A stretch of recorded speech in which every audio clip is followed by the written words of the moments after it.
Little did we know that was meant to be a warning. The back is ready to crack as he raises his hands to the sky. And the girl in the corner is everyone's fun. She can give you with a wink of her eye.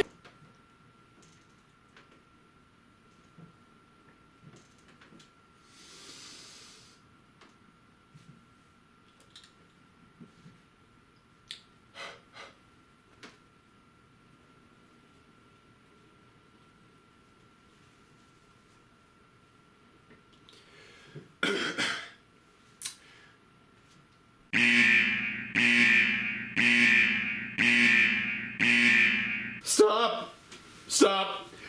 Okay, before we get into these delusional ravings of a madman that some people might consider a review, let me just begin this episode the way that I always do. Hello everyone, it's me, Aaron, Professor Thorgi, your guide to all things geeky. And you know, when it comes to my reviews, I like to focus on the positives. I like to have fun. I like to fill it with jokes and goofy skits. Yeah, we ain't doing that today. What? We're not doing the skit? No, we're not doing the skit. But it was up all night sewing this Harley Quinn outfit together. Burn it! You see, because I had no joy in my body when I left this movie. When I left this movie, I was literally shaking with anger. And I don't mean literally the way that everybody else uses literally, where they don't mean it actually happened, that just meant a great deal. No, I was literally shaking with anger. You could actually see it. So today's review is going to double as a rant video. And just like with any of my rant videos, I'd just like to say that these opinions are solely my own, and apparently a large number of critics on Rotten Tomatoes, but mostly my own. And if you disagree with my opinions, that's perfectly fine. I'm not here to come in and say that I'm right and you're wrong. I understand that there are a lot of people out there who did love this movie. And if you love this movie, then that's great. I never want anybody to feel bad about something that they loved. So if you love that movie, great. I'm glad that you have it. Just know you're probably not going to enjoy the rest of this video, so you might want to click off of it and come back later in the week for some other fun, geeky videos. So if you'd like to leave now, I fully understand, and I'd like to say have a good day. Thanks for watching. But for everyone who is still here, damn! Warner Brothers, how did you manage to outdo yourself in the same year? Remember when we all saw Batman vs. Superman and we were like, well, at least it can't get much worse than that. As long as Zack Snyder isn't in charge, I'm sure the rest of the cinematic universe will be just fine. It was worse than that. Warner Brothers, how did you manage to lap yourself? You heard me correct, folks. I hated this thing more than Batman vs. Superman. That's right, this Batman vs. Superman. Find him!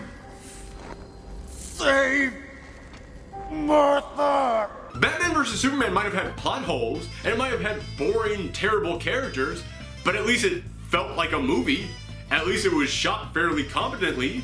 I can't even say that about this film. It doesn't even feel like it has a script. It just feels like a collection of random things happening. Well, you know what? If this thing didn't have a script, then neither will I. I am so mad I can't even focus on the script for this review. That's right, we're going off script on this one, baby. All right, let's do this. This movie, it sucked. This movie was poop. It was bad, sucked, poop. You know what? I might need that script after all. This isn't going well. Okay, before I go any further, let me just address something right off the bat. Whenever I talk about the DC Cinematic Universe, someone always comes into the comments and says, oh, you didn't like these films because they were too dark. You didn't like them because they didn't act the way they did in the comics. You didn't like them because you're just a biased Marvel fanboy. Alright, let's go ahead and get these out of the way right now. Did I not like this film because it was too dark? This film isn't dark enough. This one feels so tapped down. This is called Suicide Squad. It should have been darker than any comic book film we've ever gotten, and yet it's not even as dark as Batman vs. Superman. Batman killed more people in his film than Deadshot did in this film. That's saying something. This thing needed to be way darker. And did I not like this film because they didn't act the way that they did in the comics? There's really only one character in here who doesn't act the way they do in the comics, and I'll get to them later, but everyone else was, yeah, pretty much spot on to how they are in the comics. I thought that each of these characters were pretty decent adaptations. So that is not an issue at all, and even if they weren't accurate adaptations, do you really think that I'd be upset if El Diablo and Killer Croc didn't act the way they did in the comics? They're not even a blip on my continuity radar. Do whatever you want with them, I don't really care. And did I not like this film because I'm a Marvel fanboy? Hey, I'll admit, I like the Marvel films. I even love a couple of them. You know why? Because they're good movies. But if I was just a biased Marvel fanboy, let me ask you something. Wouldn't I be happy that this film was bad? Wouldn't I be cackling like a madman as DC's Rome burned? Let me ask you something. Does this sound like someone who's happy about this? But okay, I'm stalling. Let's go ahead and get into this mess. And I'll start with the positives. I will start with the positives. There are some really cool title cards that they use to introduce you to the characters, and Viola Davis and Will Smith do a pretty decent job with what they're given. In fact, I'll go ahead and extend that to the entire cast. I've seen films like Fantastic Four where it's really clear that nobody who showed up to that film actually cared. It's refreshing compared to that to see a film where every single actor showed up here and honestly tried their hardest. They just didn't know what to do because they weren't given anything to work with. And I'll also say this, compared to Batman vs. Superman, at least everybody in here had personalities. But, you know, it's a movie. It's a story. Shouldn't the characters have personalities? Is that how low my expectations for this cinematic universe is? That at this point I'm honestly counting someone didn't just stare off into the distance and act sad for half the film as a positive? But that's it! That's all the positives I got for you. It's that Viola Davis and Will Smith tried, and in an ensemble piece with this big of a cast, isn't it kind of a problem that I can really only pick out two people that stood out? And that's the first problem that I have to address. That's the first failing of this film, is that the entire idea behind this movie is the squad. It's this team of diverse characters with crazy backstories and wild powers and big epic personalities, and you get none of that. Ever, none. This is not the Suicide Squad movie. This is the Deadshot movie with a Harley Quinn subplot, and the rest of the characters are just there whenever they feel like it. Captain Boomerang has one or two memorable moments, but aside from that, everyone else in here is used so sparingly. Whenever they did pop up, I was genuinely shocked. Diablo, Killer Croc, Katana, they have so few lines in here that whenever they spoke up, I jumped up like they just snuck up behind me. It's like, oh god, I forgot you were here. Hell, some of these characters even feel like afterthoughts, like they were just added to the script at the last second. Katana has not been seen at all in this movie for the first act. Then, when the team is fully assembled, they've all geared up, they've all gotten intros, and they're on the plane, ready to roll, she just walks onto the plane and goes, yeah, sorry, I'm late. And then they go, oh yeah, this is Katana. She's our backup. Her sword traps souls. And that's it. It's like they just shoved a Super Smash Bros. Reveal trailer into the middle of this movie. Katana cuts into the scene. And then that was it, back to the film. And it doesn't even feel like this team makes sense. For example, Harley Quinn and Boomerang, they have zero reason to be on this mission. Zero. No reason at all. Because in the comics, Harley Quinn is a genius. So she's on the Suicide Squad because they use her intellect in the field. And also she's an expert acrobat, so she can sneak into special situations that they couldn't get into otherwise. In this film, she swings a baseball bat and fires a gun. That's it. You could have sent literally any specially trained Navy SEAL into this situation, and they would have had way better luck on this mission than she did. And Captain Boomerang, my god, is he worthless on this team. You remember when you saw Hawkeye on the Avengers, and you're like, how is a guy with a bow and arrow going to be on the Avengers? And then you see him taking down ships and shooting people from all across town, and it's like, oh, that's why he's on this team. You should have felt that way with Captain Boomerang.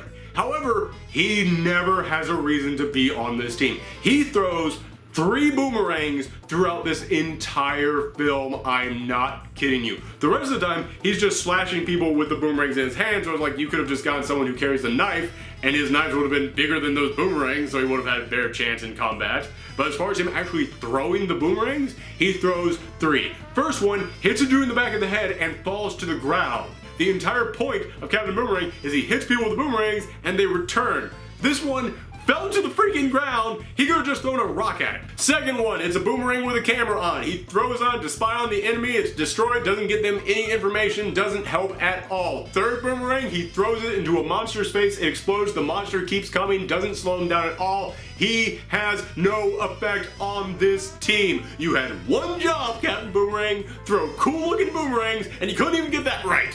But the biggest failing of this team isn't that they didn't use some of the characters appropriately. It's not that they forgot half the team was even there for the majority of the film. No, it's that after all this, they still ask you to believe that this team has come together as a family. Is that they ask you to believe that this team is going to suddenly bond, and now they watch each other's backs, and they're willing to sacrifice themselves for each other, and they're willing to give up everything that they ever wanted to protect one another, when there is no reason for it. In the beginning of this film, they are at each other's throats. They hate each other. They are constantly going against each other, until suddenly they're not. Until suddenly, there's that scene in the bar that you saw in the trailers, which by the way was done better in the trailers, and then after that, they're family. And they're inseparable, and they care so much about each other. Except that that one bar scene wasn't nearly enough to convince you that this team now cares about each other. And even before that scene happened, they were already starting to come together with no reason why they would actually care about one another. You know how dumb the "Save Martha" line was in Batman vs. Superman? How stupid it was that it made these two characters go from "I must murder you" to "We are the best of friends now."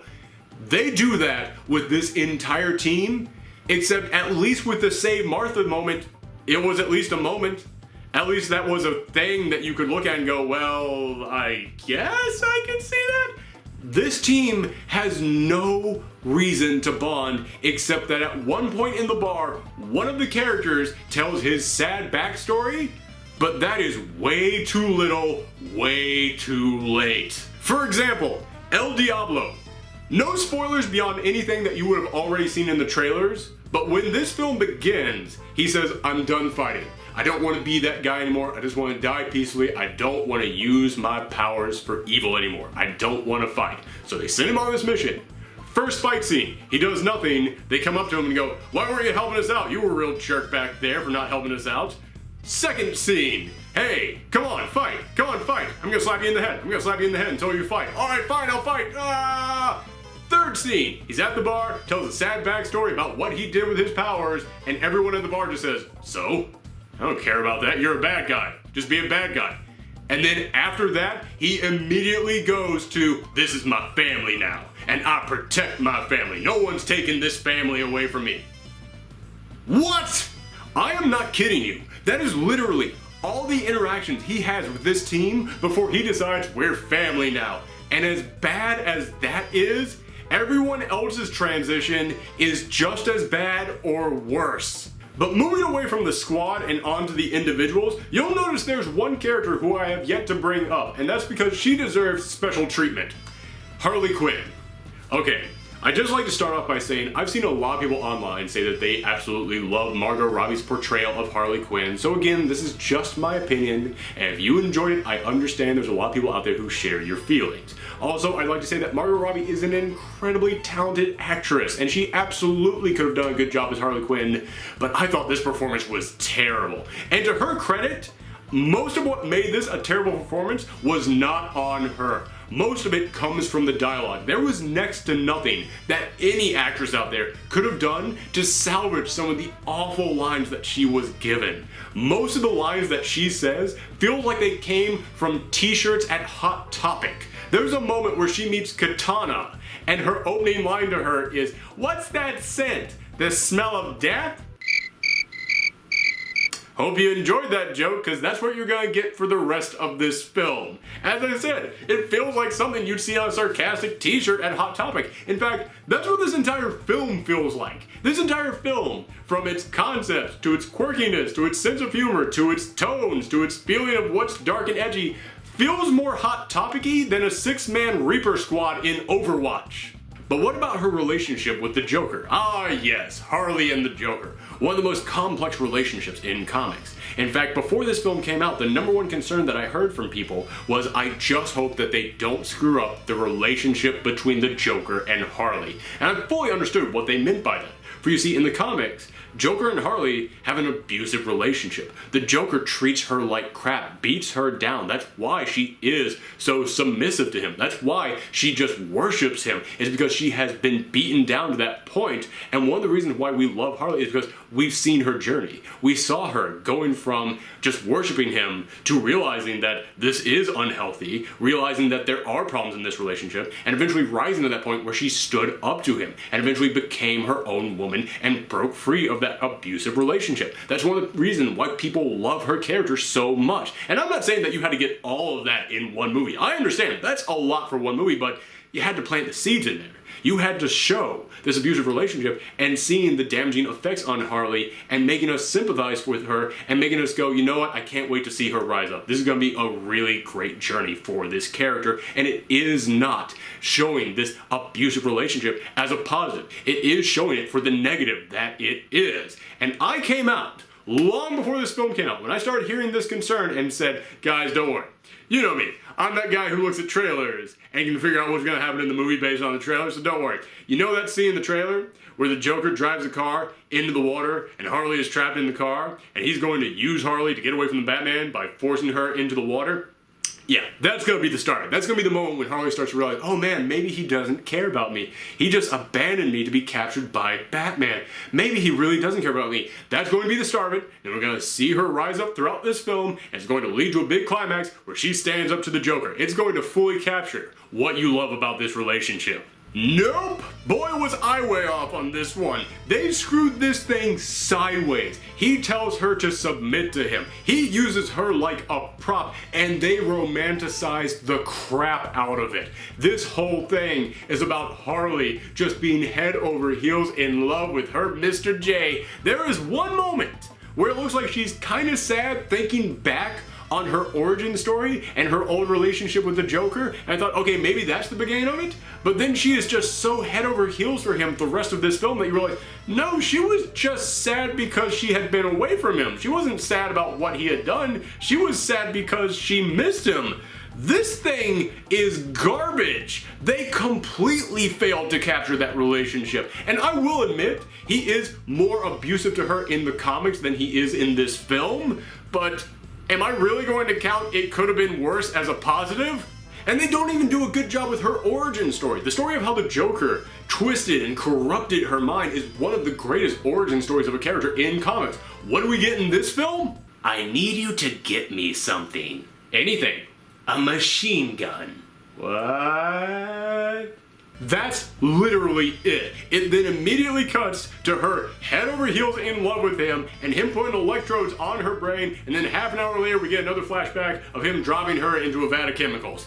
The end. I repeat, they screwed this relationship up, down, sideways, and in every possible direction. And the Joker, oh, the Joker. Yes, Jared Leto's much hyped up performance as the Joker. We've been hearing about it for so long. How does he stack up in his portrayal of quite possibly the greatest comic book villain of all time compared to so many other performances? I'll tell you where, dead last. I kept watching his Joker thinking, there has to be something in here I can like. There has to be something about his performance that I can defend. There has to be something that I can latch on to appreciate in here. But eventually, just like Jesse Eisenberg's Lex Luthor, there came that moment in which I realized this isn't just a bad portrayal of his character, this is just a bad character.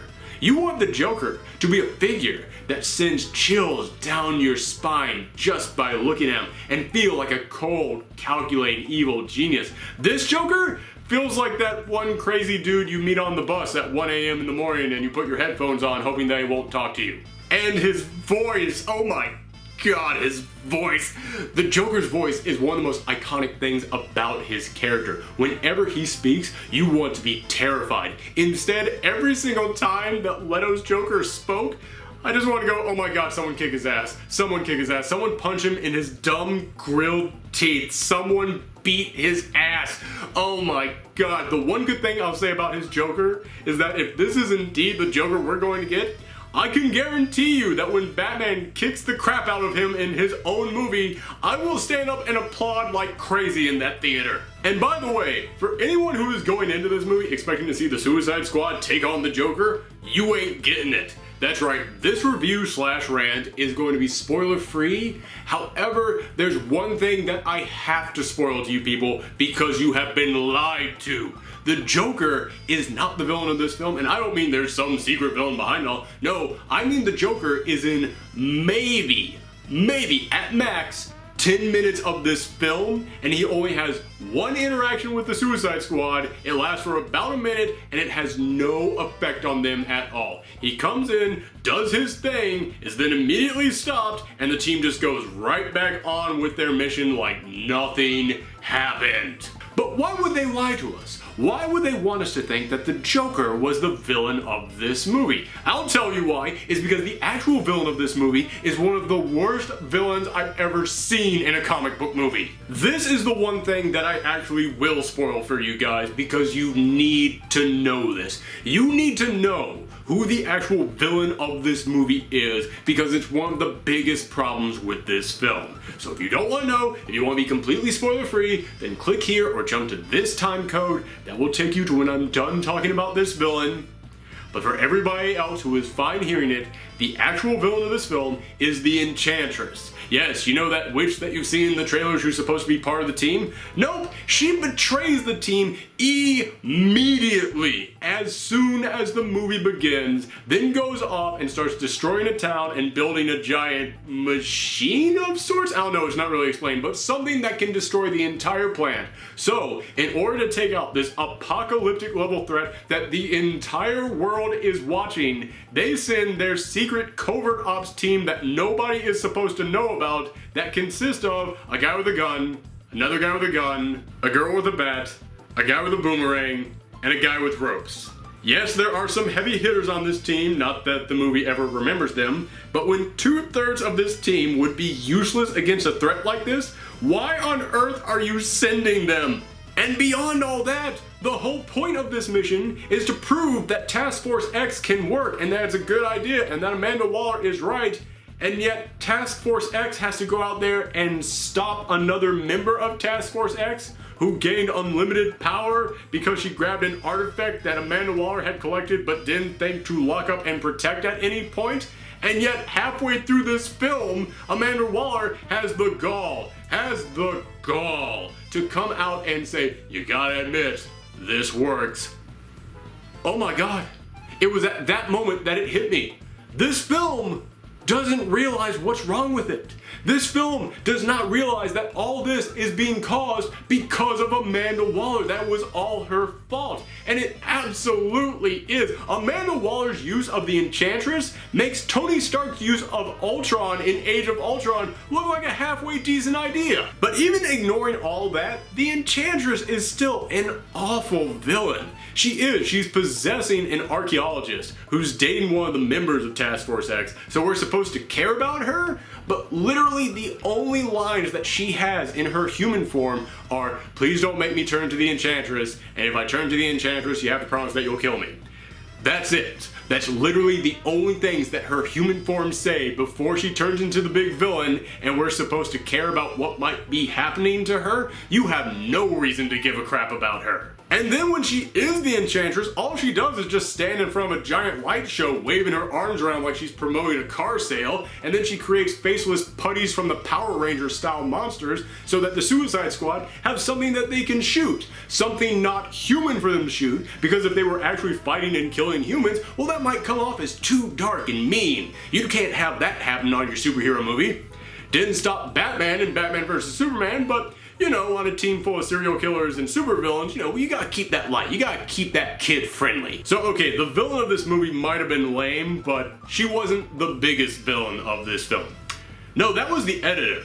Yes, the editing on this film is horrendous. There is no other word for it. I need a thesaurus to describe how bad the editing in this film is. A couple weeks back, I was talking about the new Ghostbusters film, and I said the editing in that movie was bad. Wow, do I apologize to that film. Because compared to the choppy mess that is Suicide Squad, Ghostbusters seems like a finely woven sheet of silk. You don't notice editing that often unless it's bad, and the editing in this film dares you to not notice it. This film jumps around so much, it honestly feels like a fever dream. Characters will just teleport from one side of the room to another. They'll have props in their hands like they did a second ago. Things that are supposed to have lasted 3 days feel like they just lasted an hour, and people will be totally geared up and in action when they were in their house 5 seconds ago. I know that these sound like nitpicks, and if it happened once or twice, yeah, it would be a nitpick. However, 90% of the scenes, I kid you not, roughly 90% of the scenes in this movie will have at least one thing in there that makes you go, what's that? Where did this come from? Why are you over there now? Why are you doing this? Why aren't you just doing that? Why are you acting like that? I tried to make a mental list of every single one of these nitpicks that I had, and yet eventually it just got to a point in which there were so many I couldn't remember them all. Every single time that a new scene came in with a new nitpick, it would force an old one out. There just wasn't space for them all. I honestly, as much as I hated this, I do honestly want to see this film again, just so I can sit way in the back where no one will notice me with a flashlight and a notepad and just write down every single time that I go, wait, what? And the sad thing is, as bad as this movie is, and as much as I hated it, I just feel sad for it because the editing is so noticeably bad that when you look at this movie, you can tell somewhere within all of this is a completely different movie. You can tell that there were major scenes cut out, that there are moments that are supposed to flow into each other that just get chopped up, that there are things with this film that were not in the original cut that just make it disruptive. Yeah, I hated a lot about this film, but maybe there were scenes in there that did show the team coming together, that did flesh these characters out. Maybe it did have a completely different tone that matched what it was supposed to be. I can't even judge what this film originally was. I can only judge what we got, and what we got was a jumbled mess that just slams images into your face. And when I heard this news story, it suddenly all became clear to me. I'm sure that you've all heard by now that after that Bohemian Rhapsody trailer came out for this film, people loved it so much that Warner Brothers hired the people who edited that trailer together to come in and re-edit this whole movie. This movie was done. David Ayers had his vision and put it up there on screen, and he walked away and was like, yep, job well done. And then the people who made the trailer came in and just completely chopped it up into something different. And that honestly explains a lot of this film, because this doesn't feel like a story. It does not feel like these scenes flow from one to the next. It feels like one giant trailer because it's just images being slapped on the screen. This film fails in so many ways to just tell a decent, comprehensible story that it is honestly shocking to me that a major studio looked at this and didn't just say it was good, but they even said it was okay to put out there. But okay, that's it everyone. I'm done. I've emptied out the anger coffers. I don't think there's anything left in there. I spent the entire night after I saw this film just losing my mind on Twitter, ranting and raving about this film, until it came to a point in which I just stopped mid-tweet and went, oh my god, I'm having my first ever Twitter meltdown. Every YouTuber out there at some point has a Twitter meltdown, and it's typically about being overworked or angry comments. I'm having it over Suicide Squad. I don't know if that says more about me or this movie. So, in the end, you want to call me a Marvel fanboy? Go ahead. I don't care. After seeing this movie, I just don't care anymore. But for anyone new to this channel, let me put all this into perspective for you. Every single year, when all the big critics out there put out their list of the worst movies of the year, I don't just look at that and laugh. I set aside an entire week to marathon as many of those terrible films as I possibly can, and I do this so that I can cleanse my palate. So that way, I can get an understanding for what a truly bad film is. It's so that I don't go around just calling average or mediocre films terrible. It's so that when I call a film terrible, I mean it. This film is terrible! And what makes it worse is that this was the film that I had my hopes up for. This is the one that I've been singing the praises of since that first Bohemian Rhapsody trailer came out. Ever since that, I've been saying this thing looks amazing. This looks like DC has finally got their act together. Like they're finally gonna come in here and show us what they can do. I had my hopes up so high for this film, and instead, this film just hammered those hopes down like a nail into a coffin. And that's what sucks so much about this movie. It's that if this film had been good, we could have said, hey guys, it's just Zack Snyder and Goyer. They're just the ones screwing all this up. As long as we keep them away from the movies, we're gonna be just fine. The rest of the cinematic universe is safe. But seeing how bad this movie was, and knowing that many of the things that made it bad came from the studio, which will be working on all these films and you cannot replace, it just made me lose all hope that I had for Wonder Woman and Justice League. And now, even if Wonder Woman is good, even if it's great, that still won't even this out. We now need 2 great films in a row just to get us back to, yeah, I guess they'll be okay. And so, ladies and gentlemen, that brings me to my score. And for this movie that I had such hopes for, and I believe could be the savior of this universe, and ended up just destroying all that hope, I have to give it 1 Obi-Wan Kenobi standing by the edge of the lava pits as Anakin burns. You were the chosen one! It was said that you would destroy the Sith, not join them!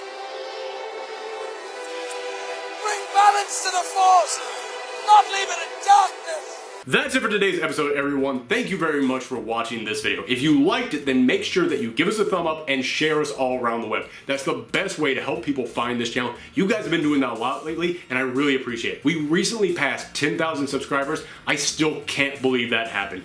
Thank you guys so much for all that support. And remember, if you want to see future reviews from me or anything else from the world of geekery, whether it be comic books, video games, movies, anything like that, make sure that you hit that subscribe button. Also, if you want to see my future Twitter meltdowns and other ramblings from me, then you can always follow me on Twitter and Tumblr at Professor Thorgi. But for now, I'll just say thank you guys for watching, and I promise you that next week I'm going to review something positive. I know over the past couple weeks, it's been kind of negative and kind of ranty on this channel, but I'm going to cover something positive next week. So make sure that you come back for that. And for now, I will just leave you guys with this, a couple seconds of an actual good Suicide Squad movie. Thanks!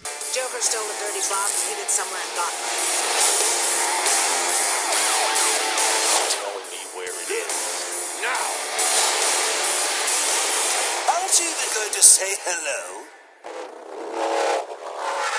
If I didn't know better, I'd say you're trying to kill me.